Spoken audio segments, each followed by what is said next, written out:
Across the tracks. It's time to go. Time to go. Across the tracks. Across the tracks. It's time to go.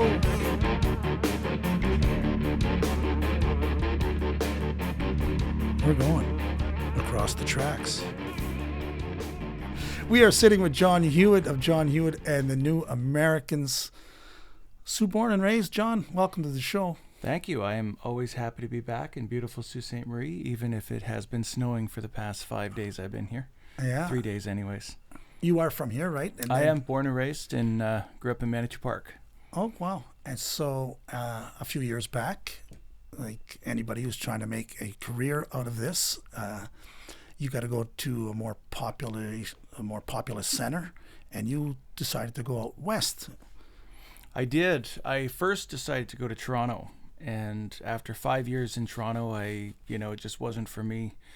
The city, the lifestyle, and whatnot, it just didn't really connect with me. So my wife and I decided we'd move out west, and didn't have friends or family out there. We just took a chance, and everybody said, don't move to Edmonton. So we moved to Edmonton. Well, you've made a mark. You certainly are getting critical acclaim for sure. And you're filling clubs and theaters. So somewhere you're making a mark. You found some musicians. Give me a little bit of background on the whole process and how that all happened. Yeah. Well, when I first moved to Edmonton, I took a break from music because, I'd been sort of weary with the whole process when I got to Edmonton, and slowly introduced myself into the Edmonton music scene probably around early 2019. I started playing in cover bands when I moved out there, and playing bass and doing side guy stuff, and basically just trying to ease into it. And then I decided I wanted to get back into original music because I consider myself a songwriter first and a bit of a producer and whatnot. So I started working on my first record and collected a group of guys to go in the studio with. Then the pandemic hit, and everything sort of went sideways like it did all over the place. And from there, I decided that I took a full-time job, and then in the evenings I just wrote and recorded pretty much consistently for about a year and a half. And so when everything opened up again, I said, I'm putting a band together, a trio, solo, whatever it is. I'm hitting the road. I'm going to tour. I'm going to do all the things I need to do to sort of, maybe not fast track it, but to make sure that, I'm not just sitting around after that saying, well, what could I do? It's like, no, get on the road, work. And so I've been working pretty much every day, 3 or 4 full-time musical jobs a week just to keep things floating. But I've been a full-time musician for 2.5 years now. 2.5 years. Yeah. Good for you. So American Hotel is the first record you did, right? In Alberta, yeah. In Alberta. Yeah. And 13 tracks or lots of music on there. Yeah. And of course, you're a guy that you're not afraid to wear your influences, right, in your voice and your songwriting. American Hotel immediately conjures Jim Morrison to me. So okay, yeah, totally. Well, I'll take that. The Doors are definitely an influence of mine.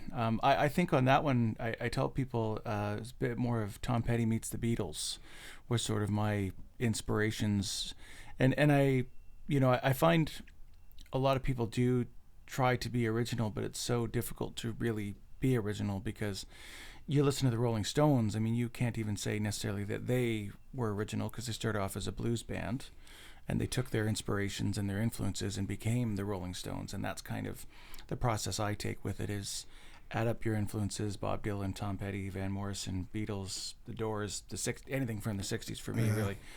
And let a little bit of that shine in what you're doing, because you wouldn't maybe be writing songs the way you're writing them if it wasn't for those influences, right? It's sort of like the old folk tradition of, taking a little bit of something and doing something new with it.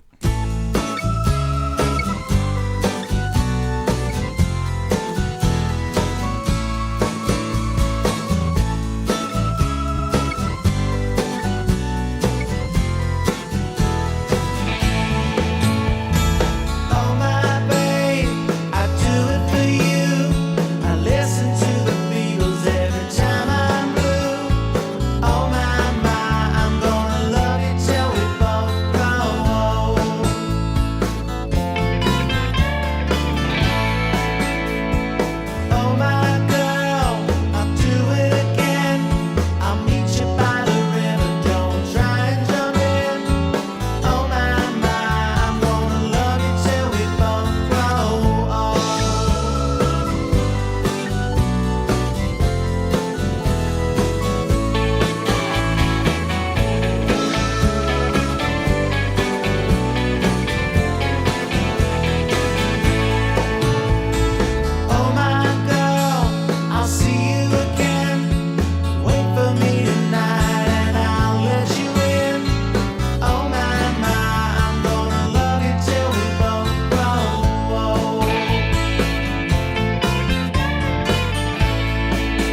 do it. And Bob Dylan, of course, you have a great song on Postcards for the Afterlife with Bob Dylan and Joni Mitchell.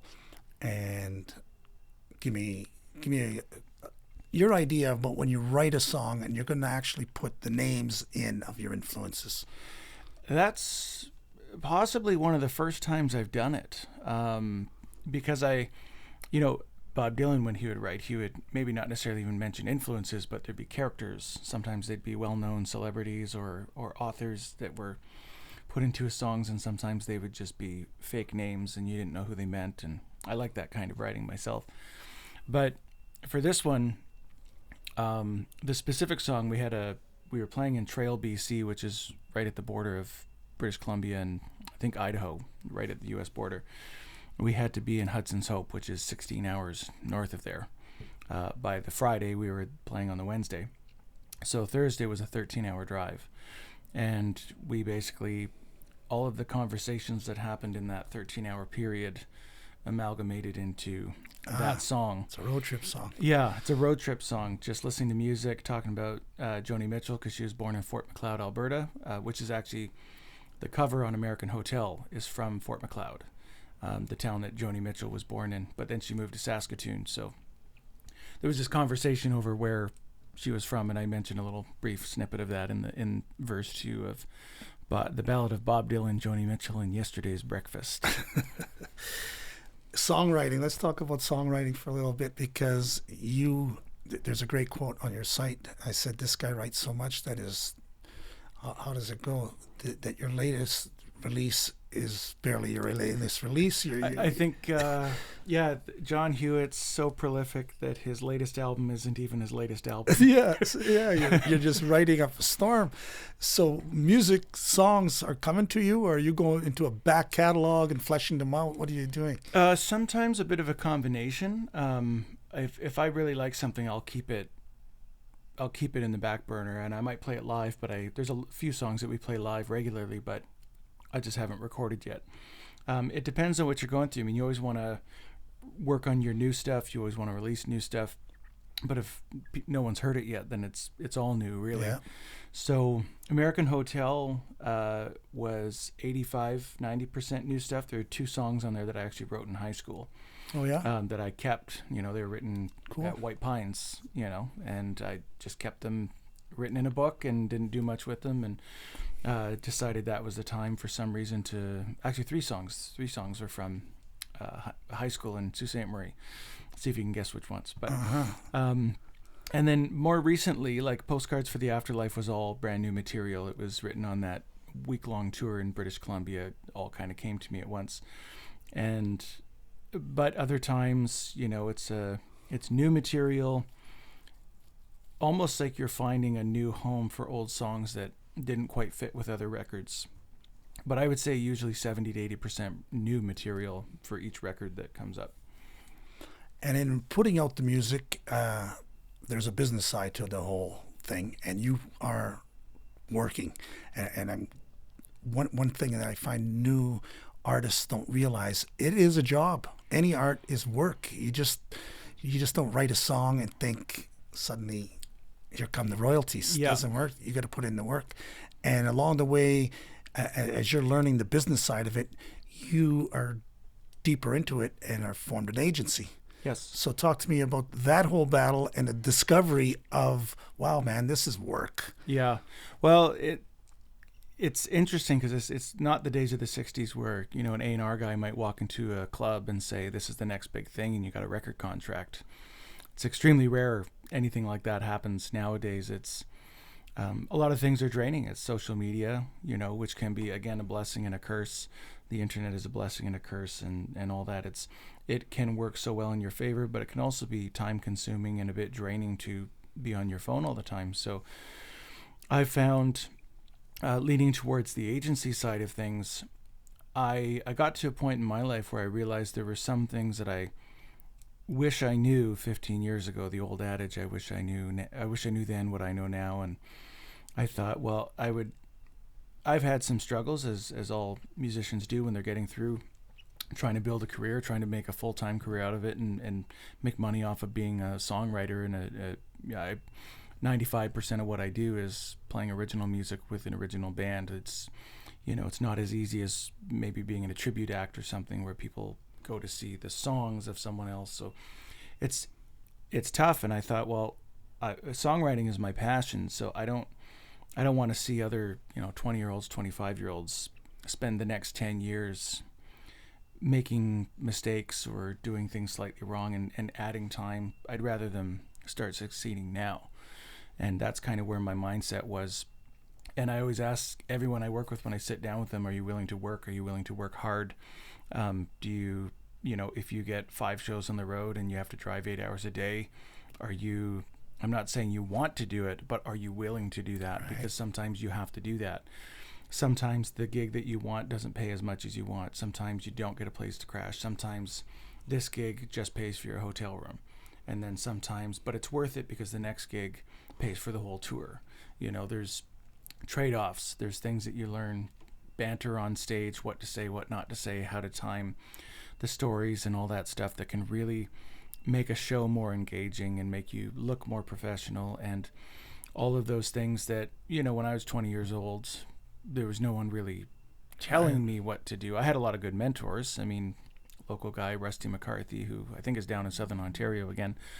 But he was one of the guys that really showed me, like, this is how you play your guitar. I learned a lot of things about, a bit of class and stuff in your performance. And but I didn't learn the things that would prepare me for being in the original side of the music industry and being a songwriter and all that. So the agency was initially started to give other artists that I think are doing good stuff, writing great songs and have enormous potential, but to help them with the information I've gained over the last 15 years.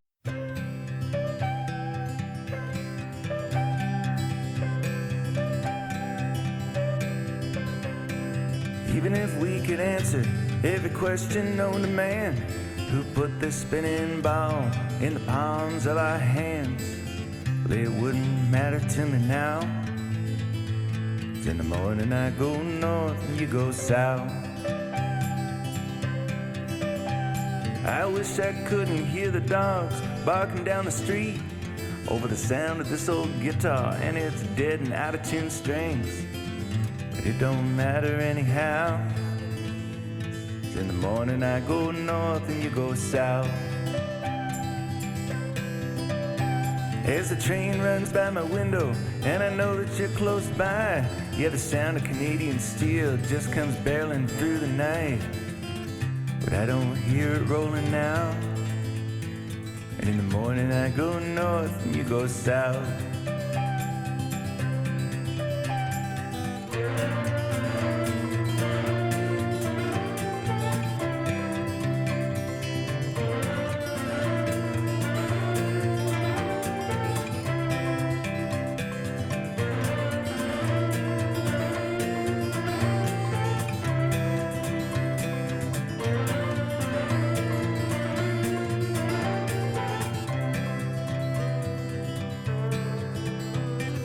Now we're at the restaurant, she's getting us the check, and I'm mumbling and I'm rambling 'cause I'm not ready to say goodbye yet. And I just hate the thought of being the first one you forget. In the morning I go north, you go south. Yeah, I wish I could tell you all that I forgot to say, that every smile you've ever given me is tattooed in my brain. But it's 4 a.m. in Fernie, I'm just counting trains. I'm just counting trains. I'm just counting trains.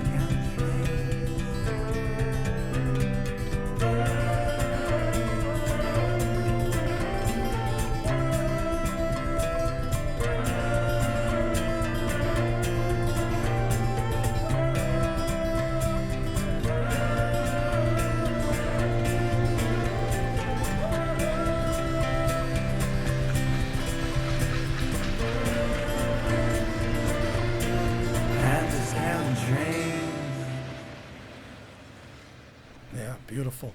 And given that you're Canadian band, The Band, and you have a lot of that sound, and they made it in the U.S.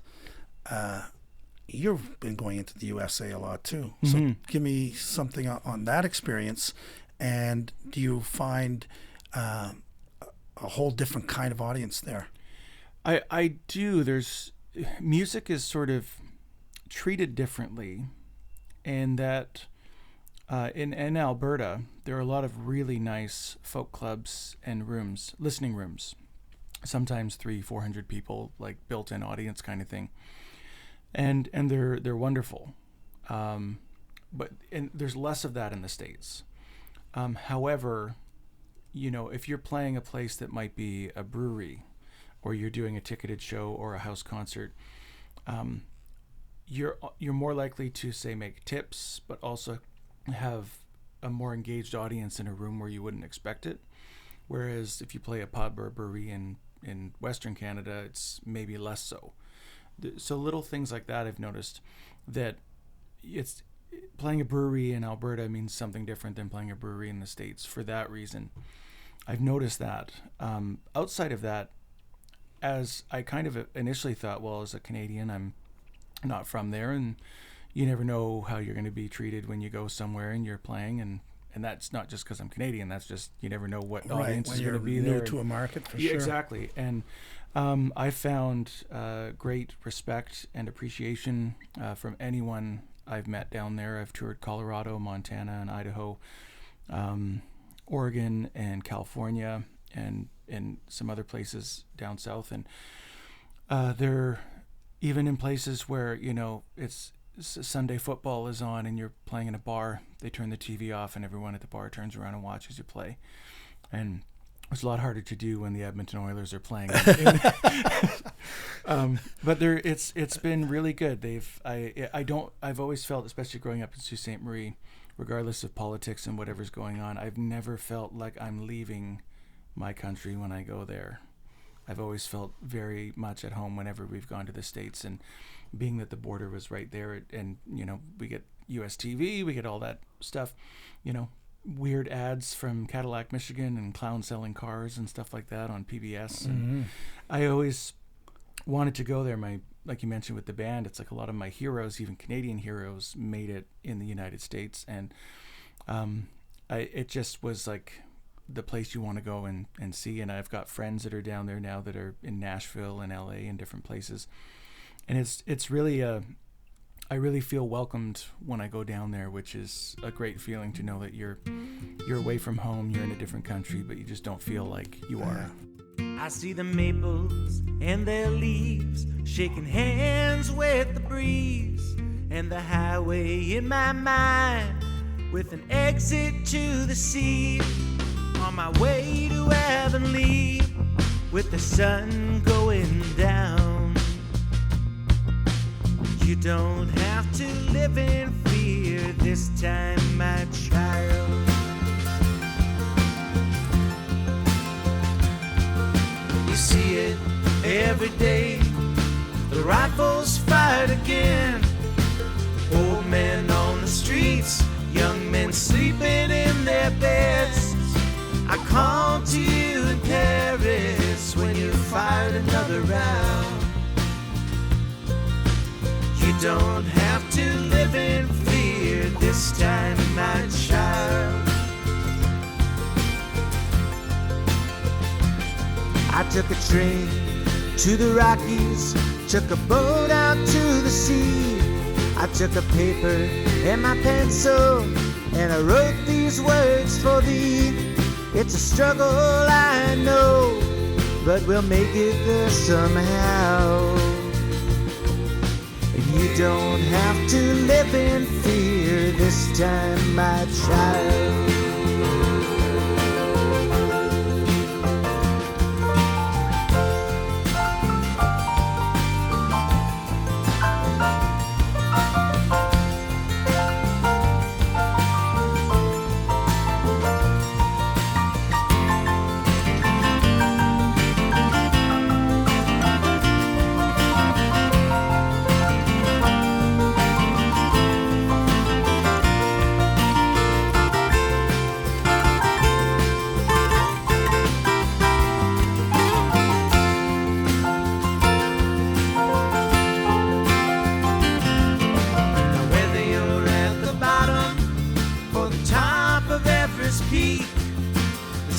was a Kilimanjaro or a far-gone refugee.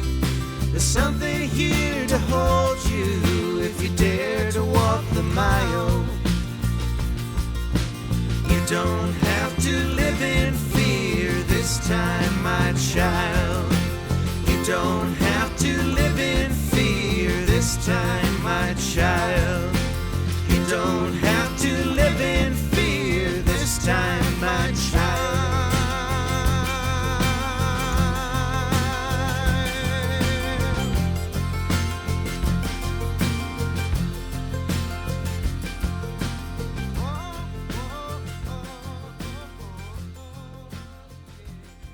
My guess is when you do step on the stage, the audience that is there will instantly take to you.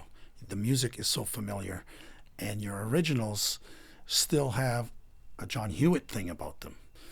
And when you want to do a Tom Petty, great, and people can hear the influence, but they're going to like it. I'm guessing the battle is in getting the gigs. Well, there's a few battles, but that's definitely the main one, especially, you know, the further you go. The secret sort of is to, there's a lot of house concert venues. There's a lot of... How do you find those? It's Google Maps. There's a couple of different websites that have sort of lists of shows and lists of venues in different cities and states and provinces. Excuse me. There are a lot of ways, but it's research. It's all computer work. It's all emails, and then you send out 50 emails, and one night you might get 10 replies, and out of 10 replies you might get 3 positive. You know, and it's kind of like you almost have to do, it's like 10%, 90% for all of the work that you do. 10% might come back as like fluid shows that you can book with a guarantee, and you kind of know what you're getting. And so it's definitely tough. It's not so tough to book shows because you could rent out a bunch of rooms and go everywhere and lose a bunch of money and come home. Yeah. But to book shows and make money and have an audience and make it worthwhile. And now that I'm booking shows for other artists, I have the same mentality with them as I do myself. Well, would I take this show if I had a 5-day gap? Is this going to be worth it? Can we fill in that time? And, you know, or do you have a place to stay for a couple of days that might put you up so that you don't lose money while you're waiting for that other show? And it's a juggling act. It's constant, but you need to be on the road. You need to be reaching new audiences. You need to sell merch. You need to get more people following on Spotify and on social media. And that's a part of that system now, is you have to be out there doing it. And there are some great tools now that can really help you progress and maybe in a sense make your job easier, but it's still several full-time jobs until you can pay someone else to do it for you. Yeah, you got to be all of the parts, all of the hats. Yeah, and you've got a great collection of hats. But let's get back to the music here. So when you do finally get on the stage, that precious little time,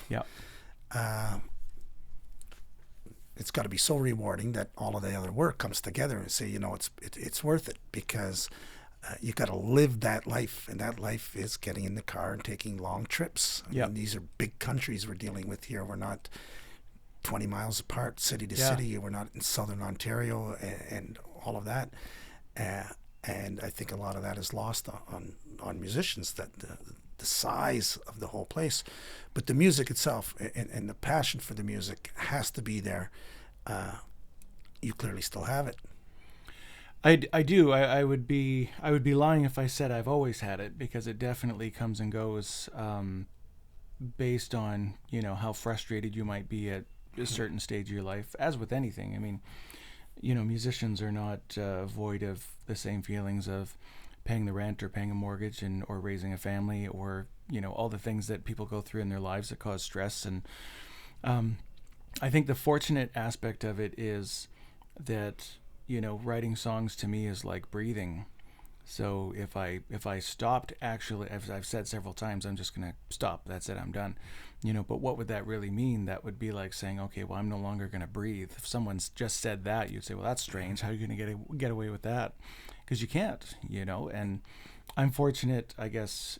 It's maybe a catch-22, but I'm fortunate that it is a passion, but it's also something I can't help but do. You know, it's from an early age. We were just talking earlier about the Rad Zone, being here in the Sioux and having because when it used to be at the Wellington Square Mall, it was like a 5-minute walk from my house growing up in Manager Park. So it was, by the time I was 12 or 13, I had no interest in anything anybody at high school was doing. I didn't like sports. I wasn't interested in the modern music, but I could go to the Rad Zone daily and look at the records, look at these, 1 foot by 1 foot plaques of all these things that happened before me, and bring home Bob Dylan and bring home obscure records that I guarantee would have been much harder to find at any other record store anywhere else. It's still to this day my favorite record store I've ever come across.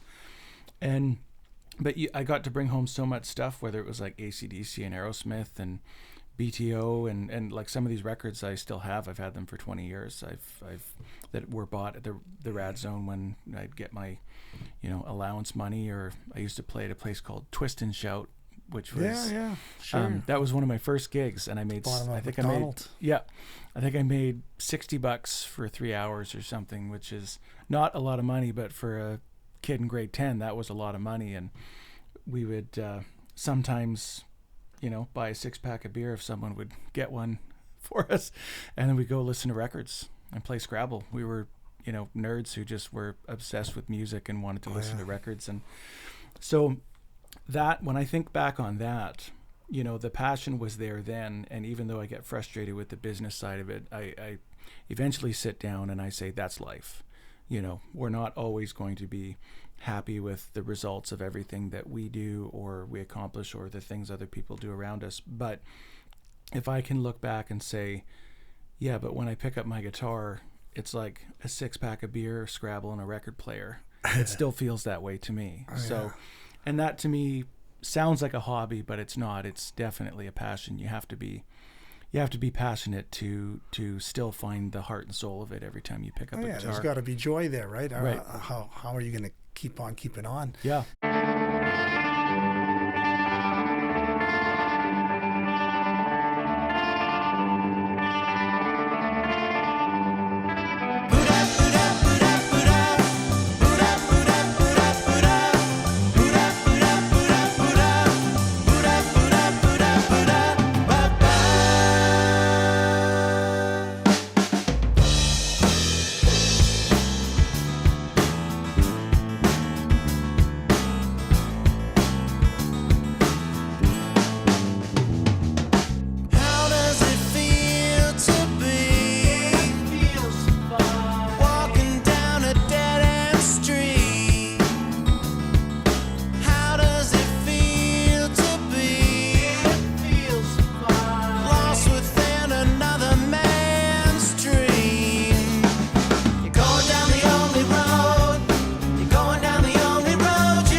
clearly you're still a young guy. I mean, you're in for the long haul. Dylan's in his 80s still playing, so it's the never-ending tour, man. Yeah. You're just getting out of the gate, really, and you're keeping that attitude. Good on you. And helping others, man. Hats off to you on that, too. Are you writing new material all the time? My writing process has changed. I used to write all the time, almost daily.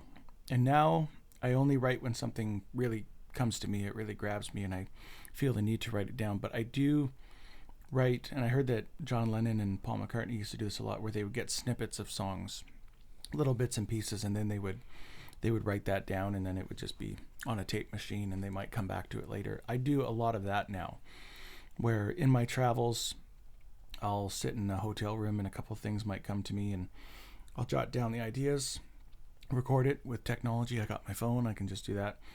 Then when I know December, January, oftentimes I've got some downtime, I'm not on the road as much, I open all that up, and then I start picking what I like, and I start writing based off of that.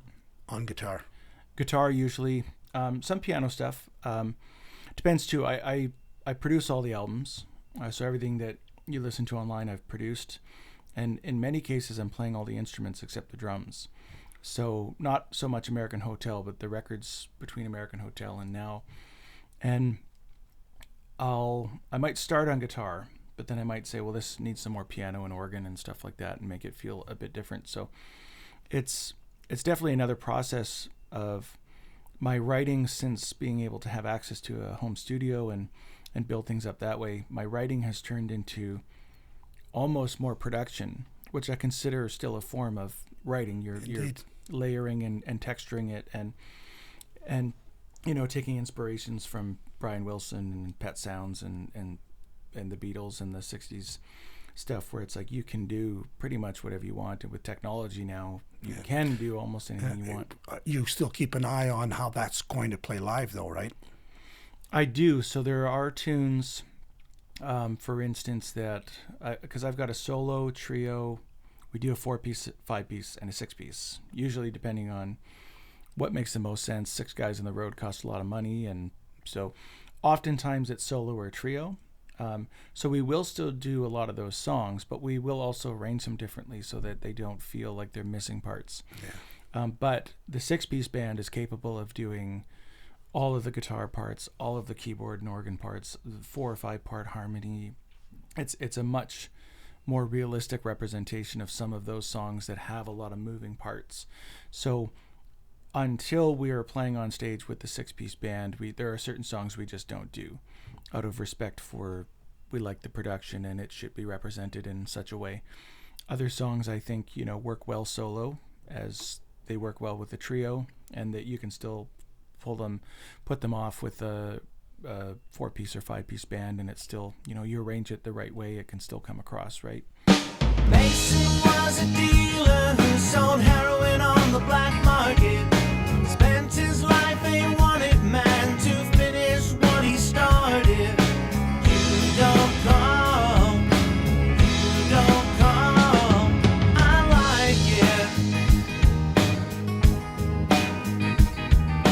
Mason wore an overcoat and stepped into the city. Promised all the girls he met he'd never go down with me. You don't call.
Well, I don't know if that's going to happen, but the quality of musicianship that we have and had when I lived here in Sault Ste. Marie was outstanding. I mean, even to this day, some of the best musicians, especially side guys, if you want, always did original music, but if you wanted to just hire people to come in and back you up for a show, I don't remember rehearsing, because they would do their homework, and Lindsay Pugh would come in on bass, and Ed Young or Mark Goff would come in on drums, and they just were so good you didn't have to think. You could just show up and do your thing. And really a great pool of talent, a lot of songwriters, a lot of players, and I think there's something very special about the Sault itself, but I always look at it the same way where, Bob Dylan, born in Duluth and grew up in Hibbing, grew up in the Midwest, understood cold, chilly winters, lake effect snow, iron ships and all that stuff.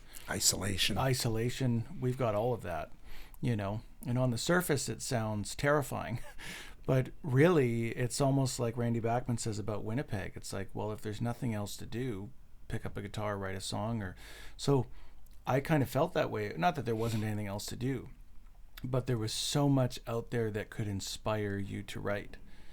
Just the snowfall that we've had since I've been here is enough for me to go, oh, I remember that. I haven't seen snow like that in 8 years, because it's colder in Alberta.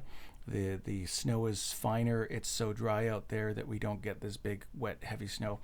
And we're looking at all the poor people who are doing their driveways right now, and I'm going, isn't this great? And they're probably thinking, no, this isn't great. But it's just those things that you remember, like, oh yeah, that's what life was like here, and maybe that helped shape the way I write, and maybe that helped shape the people around here and how they write as well. Yeah, and one of the other things I always think about songwriters in the Sault and artists, it's a border town with an influence from there. Mm-hmm. But that's only on the radio waves. All the radio stations here are coming from the U.S., and so we were hearing that music. And meanwhile, Canadian bands, you don't hear them in Sault Ste. Marie like you do in a Thunder Bay, or in the Sault. It was always American stations coming over here. Absolutely. And so that had to have had an influence on anybody picking up a guitar too, right? I think so, and same with TV and different things that we would get. And you're right, because they do have the CanCon thing on radio across Canada, but because we're so close, we get so much more access. And I used to listen to, and it's still on 93.9, which was the oldie station coming out of, I think it's Sault, Michigan. It is. And they do all Christmas stuff, I think, right now. But that was also an introduction, because I don't think Sault, Ontario had an oldie station. That's right. And so I, if I was at White Pines, I know that they had, I think, the easy listening station, Yes FM, it might have been, if that's still a thing. We got that. I know Q104 was country, and there were a few other things, but for the stuff I was trying to dig into, it was an American station. So you got the U.S. ads and definitely more U.S. music, because they didn't have the CanCon thing. So they would probably play Gordon Lightfoot or Neil Young or something, but they weren't playing Tragically Hip, even on that side of the river, right? No. So it's very different. But it definitely did help shape my view on my inspirations, and I'm actually starting to discover more Canadian acts that I like now that I've moved away for maybe that reason, and better late than never. But you do take in everything, all your surroundings, and that helps shape what you become. I mentioned to you about the band, and Bob Dylan, of course, is hearing something different than all these other musicians. Yeah. And it's that Canadian factor, right, with the American influence, but you just lay it down differently because you're from some other place. Yeah. And in this kind of work, right, it's about, you have to be somewhat unique. It has to stand out. As much as you hear influences, there's still something there that's, as much as there's an influence, it's still that artist's music. There's something different. He's pulled all of these, and you've created your own beast. Yeah. Yeah, and the band did that for Dylan, obviously. Well, and they do it for me too. They're one of my favorite bands, and it's a prime example of, they grew up in Southern Ontario, most of them except for Levon, who's, I believe, from Texas, is where he was initially from, or Louisiana or something. But the rest of them were all Canadian.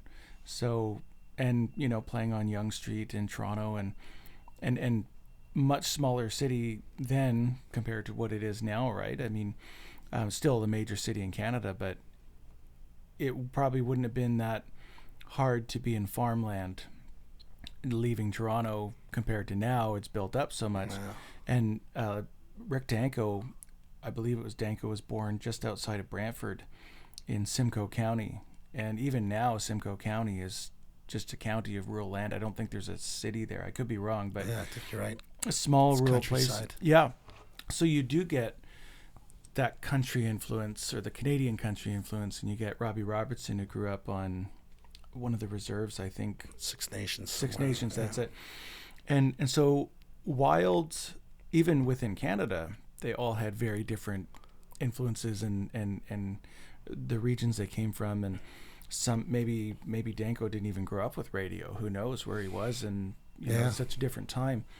But they all came together and created what I think are like one of the best rhythm sections, some of the best songwriting, and they're not maybe as polished as the Eagles, but the feeling behind their performances, you only get that from being a band of brothers for 17 years on the road, and it's and by the end of it was, doesn't matter if you're Canadian or American or not, it's now this unit that means something else, right? They uplifted themselves, I think, to a whole other standard that I would hope that both Canadian and American musicians to this day are looking up to and saying that's eventually what I hope to have. Yeah. Okay, DJ, give us a tune here to play out here. So I think because we were talking about it earlier, one of the more recent songs from Postcards for the Afterlife, would be great to hear the ballad of Bob Dylan, Joni Mitchell, and Yesterday's Breakfast. All right. John Hewitt, hardest working man. One of the hardest working men in showbiz, no doubt, man. Thanks for coming on in, going across the tracks, and bringing us up to speed. Stay in touch. Absolutely. Thanks for having me, and it's always great to be back in the Sioux, and I hope to be involved one way or another with everything you're doing back here. It looks like this is a cool thing. This wasn't here when I left, so I'm happy to see it. Cool. It's 2 a.m. and she's breaking her 20. And a man looks out his window, says, "Where you going to, honey?" She says, "It'll be a long time before I find that funny. But if you're going west, I'll jump in." He's had an aching in his heart since yesterday's breakfast. She's got a long gone lonesome feeling since he jumped out of his Lexus. He's got a lump in his throat the size of West Texas, and it ain't going away with the rain. Because the heart will do almost anything. The heart will do almost anything. The heart will do almost anything. Things you don't want to know. You don't want to know.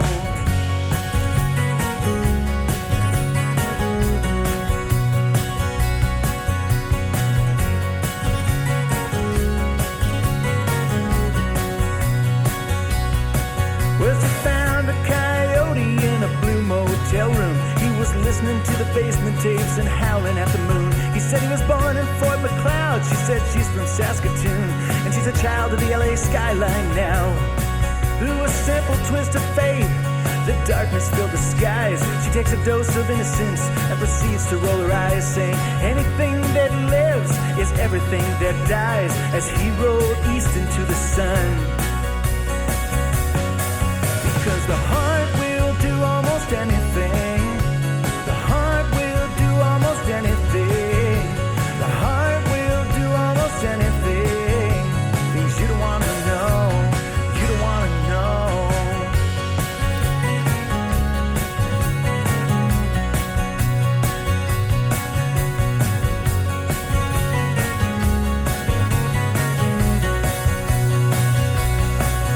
Well, she made up her mind back when she was 17 that her knight in shining armor would show up in a limousine.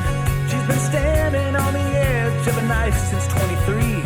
So long it feels like a pinprick now. And if you think that it's so easy, then step up to the plate.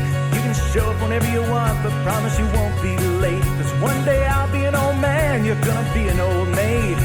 We'll be looking back on something that we lost. Because the heart will do almost anything. The heart will do almost anything. The heart will do almost anything.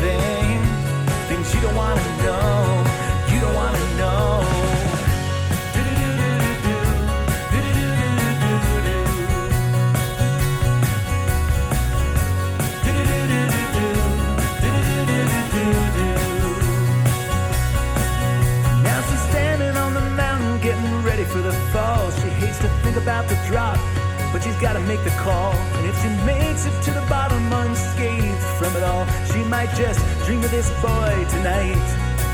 He's had an aching in his heart since yesterday's breakfast. She's got a long gone lonesome feeling since he jumped out of his Lexus. He's got a lump in his throat the sides of West Texas, and it ain't going away with the rain. It's not going away today.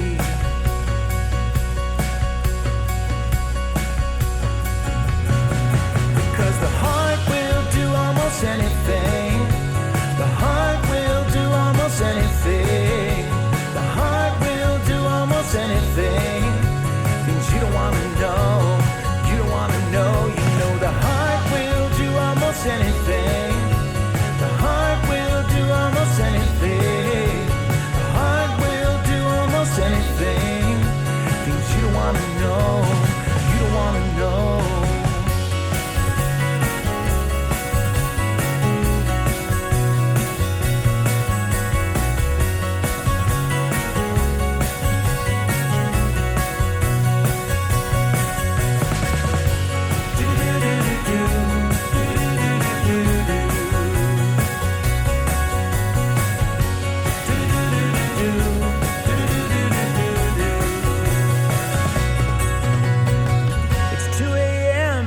Breaking her 20.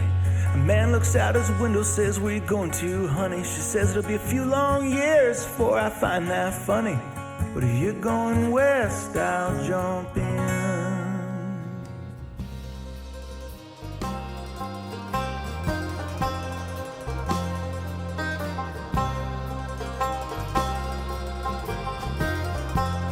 Hey, this is John Hewitt, born and raised in Sault Ste. Marie, Ontario, and you can listen to my music at my website, johnhewittmusic.com, or on Spotify, iTunes, or anywhere else you get your music, or right here on the Borderline.